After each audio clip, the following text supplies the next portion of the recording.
They attacked at dawn. Humanity was already in position. Dawn came quietly over the frontier world of Kepri 9. Too quietly. The twin suns hadn't yet broken the horizon, but the sky was already bruised, a dull, sickly purple that pulsed like a heartbeat. Any soldier who'd seen orbital bombardment before would have recognized it instantly. Private Ellis did. He spat into the dust, adjusted his rifle, and muttered, "They're early." From the trench beside him, Sergeant Varga didn't even look up. She was sipping coffee from a dented steel mug like it was just another Tuesday. "No," she said calmly. "They're late." Ellis blinked. "Ma'am." Varga lowered the mug, her eyes cold and sharp. "We've been waiting for them for 6 months." Above them, the sky cracked open. Alien ships, sleek, silver, and shaped like curved blades, tore through the upper atmosphere without resistance. No warning hails. No diplomacy. No theatrics. Just war. The first bombardment hit the empty plains miles beyond the trench line.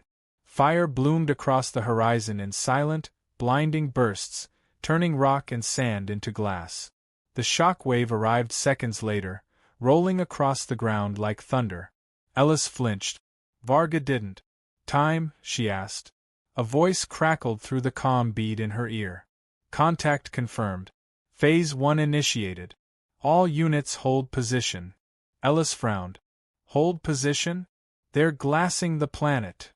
Varga finally smiled. "Exactly. Orbit, High Command Vessel Judicator of Silence." Archon Commander Threx stood before the observation glass, watching the human colony burn. Pathetic creatures. No fleet response. No planetary shields. No coordinated defense grid. The humans had expanded too quickly, spread too thin, and now they were paying the price for their arrogance. "Primitive," Threx said, his voice a low, satisfied rumble. "They built homes where they should have built fortresses." A subordinate clicked its mandibles. "Their transmissions are chaotic. Civilian frequencies are overloaded. Military signals are minimal." Threx's eyes narrowed. "Minimal?" "Yes, Commander. Almost absent." Threx leaned closer to the glass. Below, the surface burned in scattered patches, but something felt wrong. The bombardment should have triggered mass evacuations, countermeasures, panic. Instead, nothing. No fleeing convoys. No anti-orbital fire. No signs of resistance at all. "Deploy ground forces," Threx ordered. "I want survivors captured for interrogation. Find their command structure." The subordinate hesitated. "Commander, what if this is a trap?" Threx let out a low, amused hiss. "A trap requires intelligence." He turned away. "Proceed." Surface, Kepri 9. The alien dropships descended like falling knives, slamming into the scorched plains in tight, precise formations. Ramps hissed open, and armored figures poured out, tall, skeletal, encased in shimmering exosuits that flickered with energy. They advanced in perfect silence. No hesitation. No fear. They were the Empire's elite, conquerors of 1,000 worlds. And they had no idea what they'd just stepped into. Ellis watched them through his scope, his breathing steady now. "They're not even scouting." Varga chuckled softly.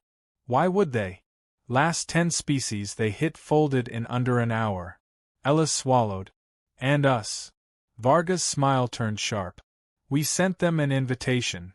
The ground trembled. Not from bombardment. From beneath. The first alien squad froze as the earth split open under their feet.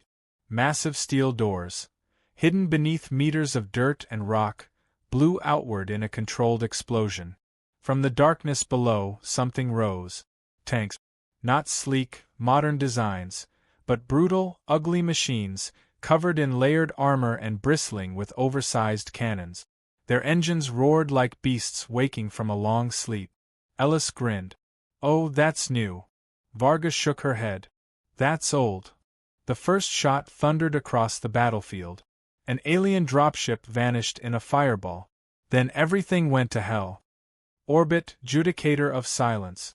Threx stared at the tactical display, his confidence cracking for the first time. What am I looking at? Subterranean armored divisions, the subordinate said, voice tight. They were hidden beneath the surface. How? Threx snapped. Our scans were spoofed, Commander. The entire colony emitted false readings. We detected minimal infrastructure because they wanted us to. Threx's claws dug into the console. Loss reports. Initial ground wave. 38% destroyed in under 2 minutes. Silence filled the command deck. Then Threx laughed. Low. Dangerous. Interesting. He leaned forward, eyes burning. So they're not prey. The display flickered again. More signals. Thousands of them. Emerging. All sectors reporting activity, the subordinate said, panic creeping in. It's not just tanks, infantry, artillery, aerial units, they're everywhere. Threx's laughter stopped. Everywhere. Surface. Ellis barely had time to reload before the sky changed again. Not with alien ship. With human ones. They came screaming out of the upper atmosphere, blocky, armored, and completely unstealthy. Dropships painted in dull military gray, engines blazing like comet. About damn time, Ellis muttered. The ships didn't slow down. They slammed into the ground behind enemy lines, their impact sending up walls of dust and debris. Ramps exploded open before the ships had even settled, and the humans inside came out firing. No formation, no hesitation, just violence. Varga keyed her comm, all units, this is Varga. You know the drill. A chorus of voices responded, calm and ready.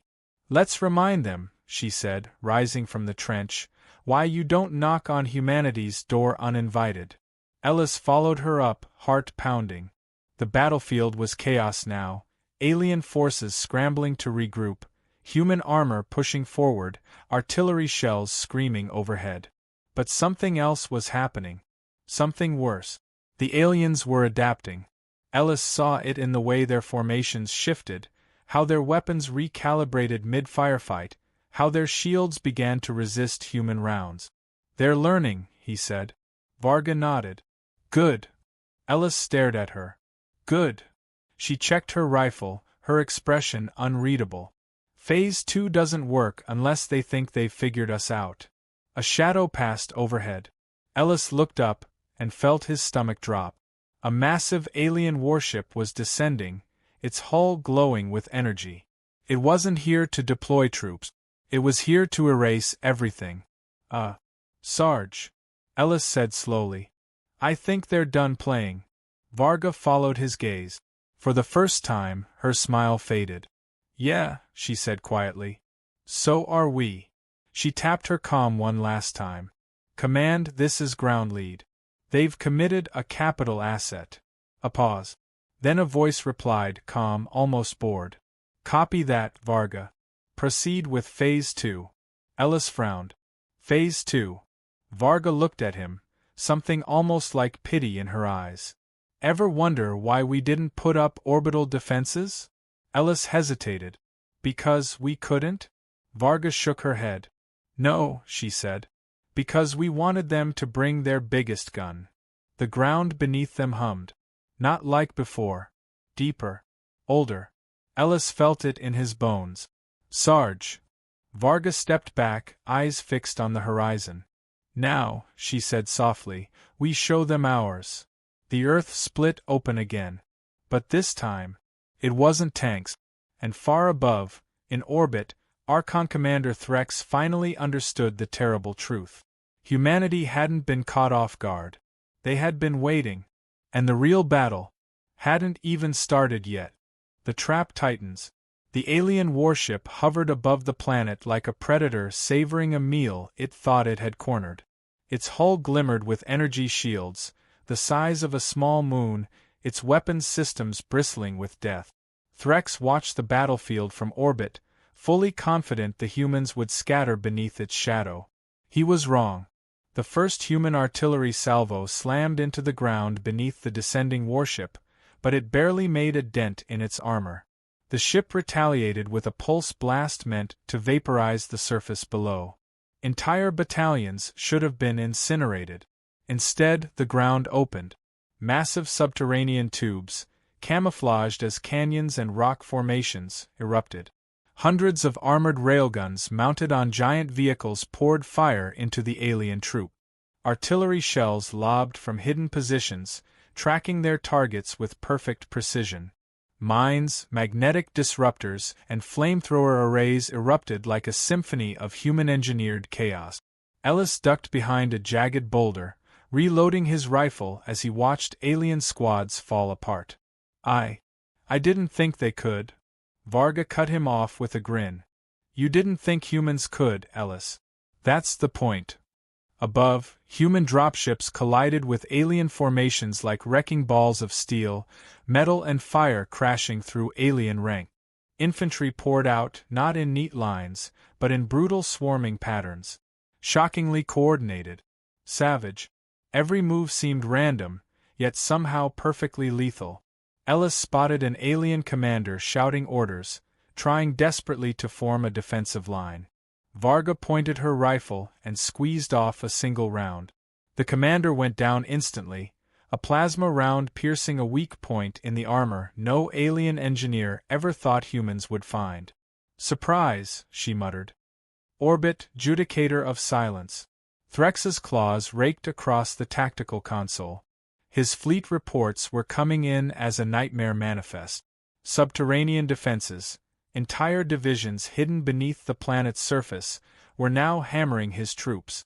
Orbital weapons were neutralized within minutes. Dropships were being shredded mid-descent. And worst of all, the humans weren't running. They're organized, hissed one of his lieutenants, the mandibles clacking nervously. But it's impossible. They've only ever fought at the frontier level before. Impossible? Threx snarled. Nothing is impossible when you can destroy worlds. The warship above Kepri 9 pulsed ominously, unleashing a directed energy sweep that shredded terrain.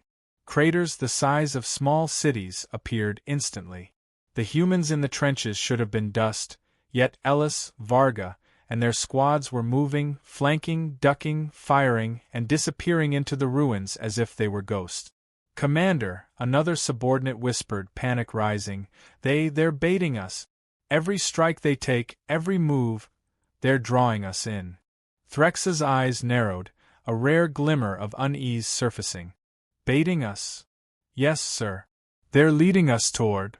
Before the subordinate could finish, the planet itself seemed to groan. Massive shockwaves erupted from below. The ground literally shifted.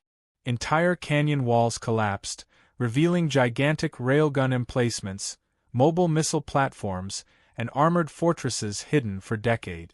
The humans had waited. The aliens had walked right into the trap. Threx hissed, furious and incredulous. Deploy the secondary fleet.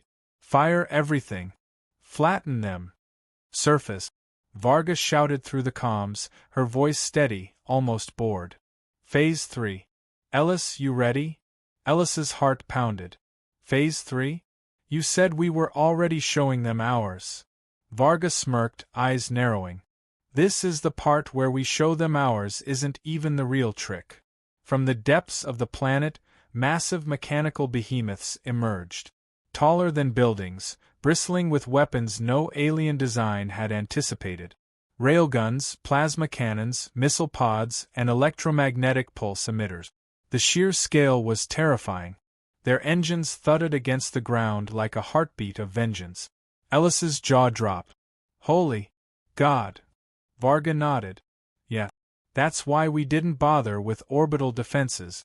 We wanted the Archon commander to think he had the advantage. We wanted him to commit the warship. Ellis stared at her. We planned this.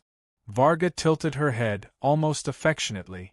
Every last orbital scan, every false colony reading, every weak transmission, all part of the invitation. And you, Ellis, just happen to be standing where the fireworks are the prettiest. Ellis swallowed. I hate you. Love you, she shot back, slapping him on the shoulder. The massive warship above shuddered as human artillery finally found its mark. Guided missiles struck energy pylons, EMPs knocked out sections of its shielding, and human tanks fired coordinated volleys at points too precise for aliens to react. The warship's energy beams flickered and then failed. Its weapons systems began to overload. The alien fleet commander realized, too late, the humans weren't just fighting. They were rewriting the rules of engagement. Orbit! Threx screamed into the comms, fury and disbelief raw in every guttural hiss. You dare defy me? You, pathetic apes, defy me? From below, Varga's voice crackled back, calm as ever. Oh, Archon Commander, we're not defying you. We're educating you. Ellis laughed through the comm, adrenaline cutting through every nerve. Lesson 1. Never underestimate humans. Lesson 2. The bigger you are, the harder you fall. Threx roared, his ship firing desperately in a last-ditch effort, but every strike was neutralized, rerouted, or absorbed. The humans weren't just fighting back. They were dictating the battlefield. Every expectation the aliens had, every tactic they relied on, had been anticipated and countered. And then it happened. From beneath the warship, massive human siege engines fired synchronized rounds. Explosions ripped through the alien ship's hull, ripping it open from the inside. The flagship plummeted toward the planet in a cascade of fire and shrapnel. Its fall shook the surface like an earthquake.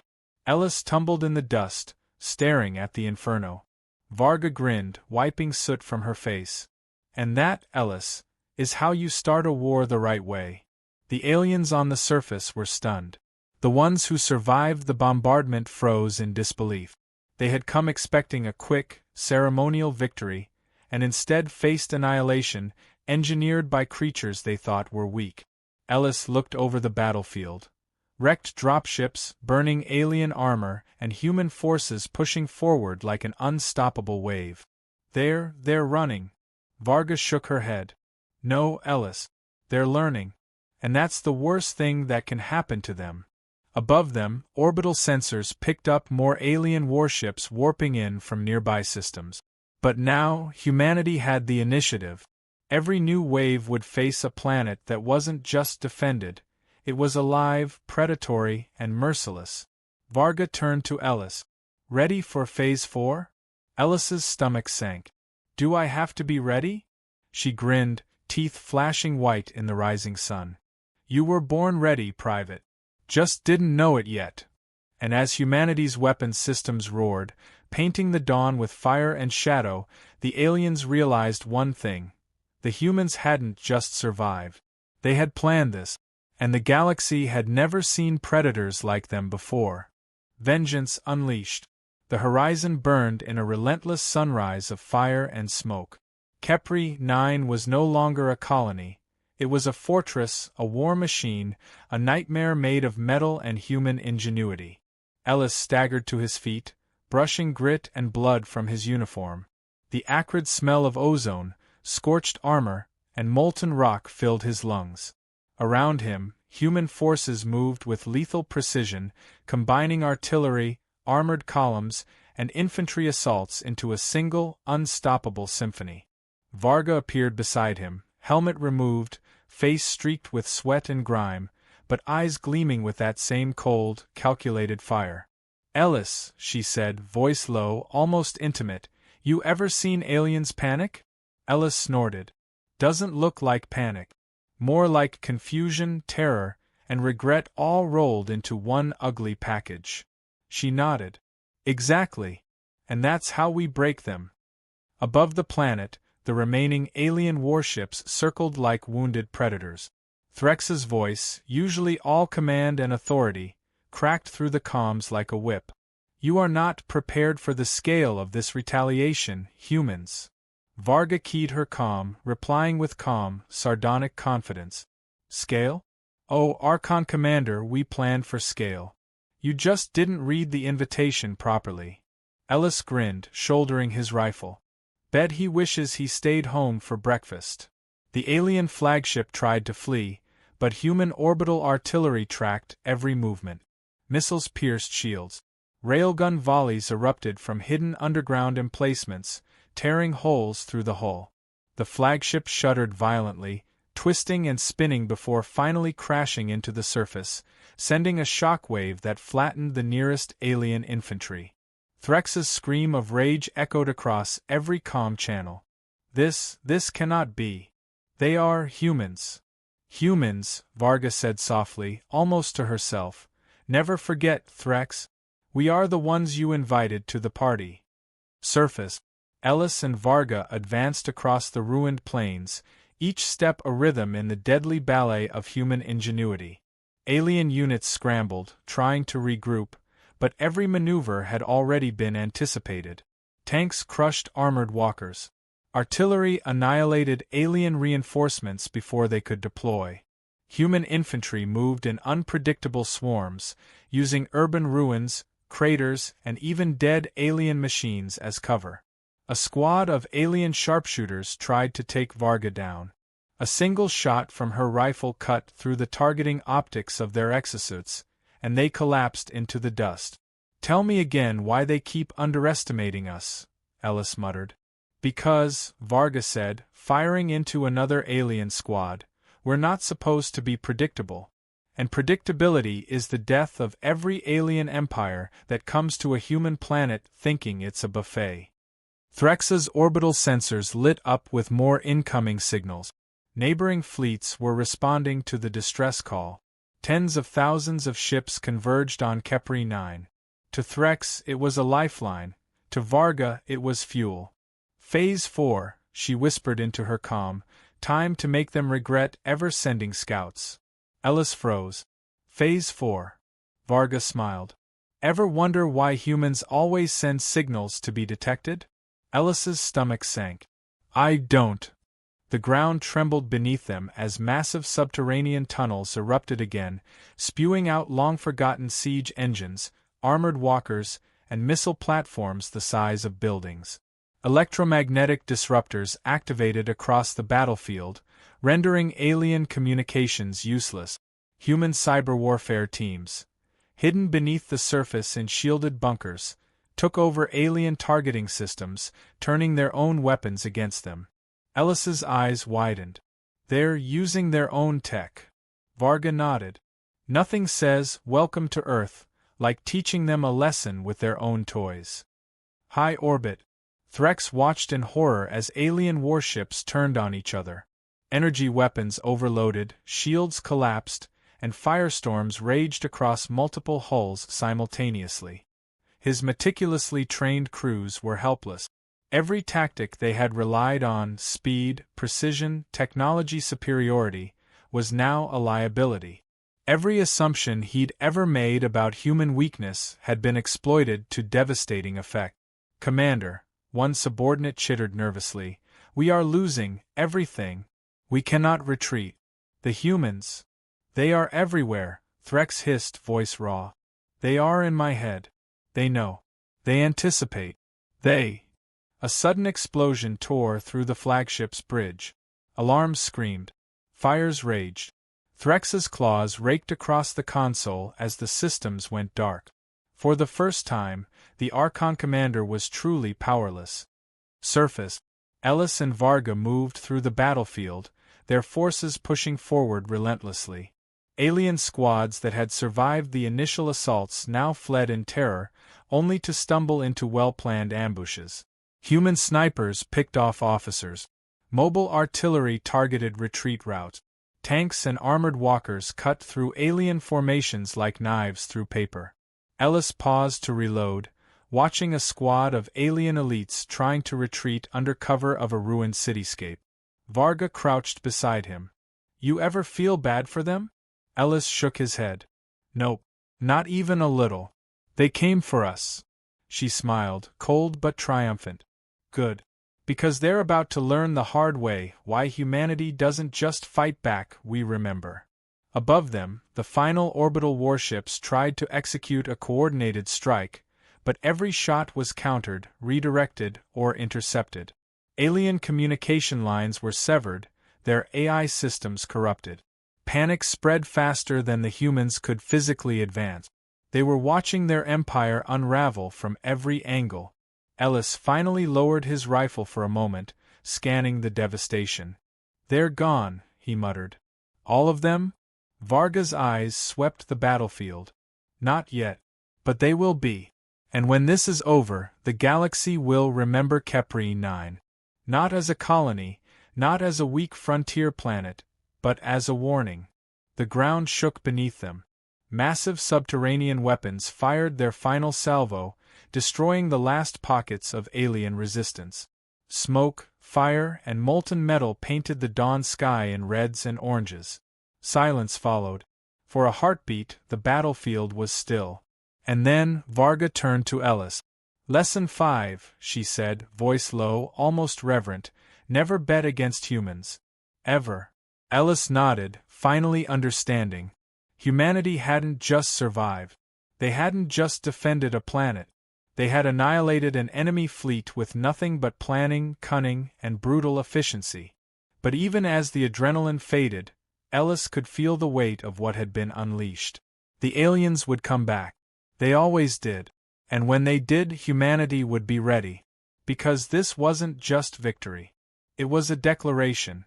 The galaxy was no longer safe for anyone who underestimated humans. Humanity's reckoning. The battlefield was a graveyard of alien technology and scorched earth. Smoke coiled into the sky like serpents, punctuated by the occasional flash of an artillery shell still failing to detonate. Silence hung heavy, broken only by the hiss of cooling metal and the distant groans of wounded survivors. Khepri 9 had survived, but at a cost that even hardened soldiers could feel in their bones.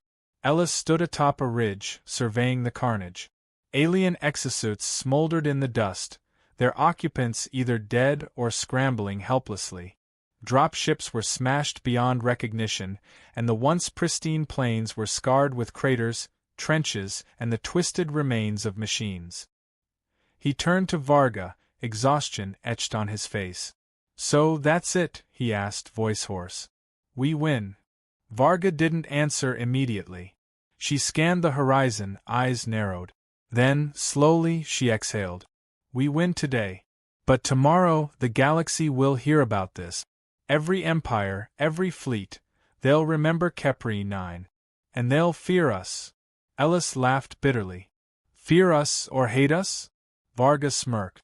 "Does it matter? Fear keeps them alive. Hate keeps them running. Both are exactly what we want." Orbit, shattered remnants of the alien fleet. Threx's flagship lay in ruin, orbiting the planet like a wounded predator. The Archon commander was still alive, barely clinging to command protocols, yet his arrogance had been shattered. He had underestimated humans at every turn, and now he understood their terrible genius: patience, strategy, unpredictability. Through comm relays, he sent a message to the surviving fleet. Withdraw. Return. Learn. Humanity is not to be trifled with. But even as he transmitted the order, he knew it was too late. The humans weren't just defending planets, they were rewriting the rules of engagement. Surface. Ellis and Varga walked through the wreckage, past squads cleaning up and rearming, medics tending to the wounded. The humans had fought like predators and planners simultaneously. Every step had been calculated, every trap set, every counterattack anticipated. And the aliens had fallen for it all. A young soldier approached them, helmet scratched and bloodied. "Sergeant Varga, the civilians, they're safe?" Varga's eyes softened briefly. "Safe enough," she said. "We evacuated most before the first strike. Khepri 9 isn't just a battlefield, it's a home. And we defend it like we always have." Ellis looked down at his hands, blackened by soot and grime. "We killed thousands." Varga's gaze hardened. "Thousands of invaders who came here to wipe out humans. That's the difference between survival and extinction. That's why we fight." For a moment, the weight of it all pressed down. Humanity had triumphed through cunning, brutality, and audacity. But the cost was palpable. The dust of Khepri 9 was thick with it. Days later, the first human propaganda broadcast went live across the outer systems. Not boasting, not pleading. Just facts. Images of fallen alien warships, captured technology, and human units in perfect coordination. The voiceover was calm, confident, and terrifyingly matter-of-fact. Let this be a warning to anyone who underestimates humanity. We do not ask for peace, and we do not negotiate weakness. We defend our own, and those who trespass will not walk away. Ellis watched the broadcast with Varga, the first glimmers of dawn breaking across the horizon. Do you think they'll get the message? Varga laughed quietly, a dark, satisfied sound. Oh, they'll get it. The galaxy is small, Ellis. News travels fast. And humans, we're nothing if not memorable. He shook his head. We're monsters. No, she corrected, voice low and dangerous. We're humans. And right now, that's enough. Weeks later, Ellis received word of alien emissaries attempting contact. Not threats, not hails, not demands, but inquiries. Tentative, fearful, and calculated. They wanted to negotiate, to learn, to survive. Humanity had not just fought a war. They had forced the galaxy to acknowledge them as a power unlike any other. Ellis looked out at the horizon, the dust settling over Kepri 9's battered surface. Think we'll ever see them again? Varga's smile was thin, almost a razor's edge. Oh, we will. And next time, they'll remember today. They'll remember the humans who made even gods think twice before stepping onto our soil. Ellis nodded. And if they don't? Varga's eyes gleamed with unapologetic pride. Then they'll die trying. And that is a risk no one should take against humanity. Above them, the twin suns rose fully, casting long shadows over the battlefield. But for the first time, the humans weren't hiding. They were standing, unbroken, unbowed, and unapologetically dominant. Kepri 9 was a warning, a testament, a declaration. The galaxy would never underestimate humanity again. And somewhere deep in the void, the aliens whispered to one another, horrified and humbled. These creatures, they are not like the rest. They are monsters. They are humans. Ellis looked at Varga one last time, voice almost a whisper. We're really something else. Varga laughed, a sound like gunfire and steel. Yes, Ellis. And we're just getting started. The galaxy had learned a brutal lesson. Humanity didn't just fight back. They remembered. They didn't just survive. They dominated. And in the cold expanse of space, that truth would echo forever.